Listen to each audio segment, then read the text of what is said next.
So it's a very, very confusing place to be. What you'll see is that most of us have these internal dilemmas that we bring into therapy. And these are conflicts that we can't necessarily figure out on our own, and we need someone to help us, help guide us, and help us in a team approach pull apart all these dilemmas and see through skill building which direction to go. And then you get to make some decisions based on how these interventions work, and you'll see how that goes over time. Other examples of why people will come into therapy for DBT, or we would utilize DBT, would be, so here's a concept.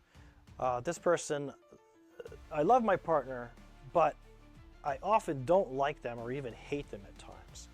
We look at the relationship and then we ultimately say, is my relationship really what I want? And everything in that relationship, so we would get to very specific points about that relationship and determine which end of the spectrum has more power or influence. Another example is I really want to leave my job because it's so stressful, but I can't find another job that pays as well. You have another internal dilemma. You might find a job that pays a lot better than the job that you're in, maybe significantly more. However, there's a lot in between making that move to another job. You have bills to pay. You have to consider maybe childcare arrangements. There are things that you have to move around in your day in order to make that change. And there's a lot of moving parts. And if people are already emotionally dysregulated, having so many transitions, in this example, leaving a job, it has a lot of X factors involved, which again can be overwhelming. So we need to slow it down, and we need to figure out how to do a step-by-step process to problem solve. A lot of this is about problem solving. Another example that someone would come in and then we would do DBT with is, this is more of an identity issue. There are days that I'm really confident in who I am, and other days I don't even know who I am.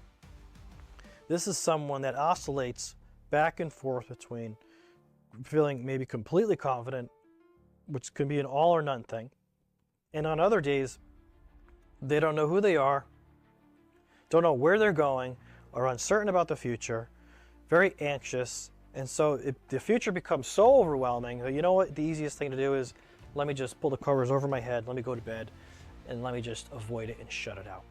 It makes a lot of sense if you think about it. I might as well do nothing because this is too powerful for me to handle. And what we do in therapy is we break it down, we slow it down for you, and we go step at a time.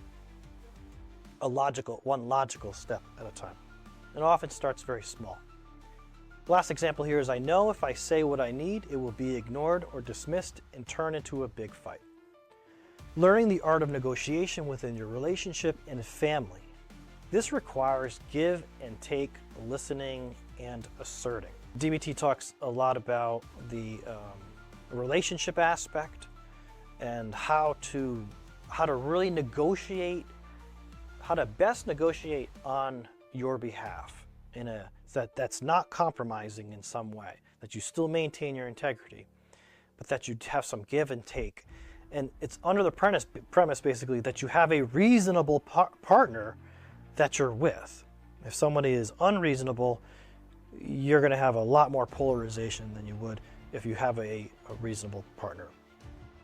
I hope this first part was helpful.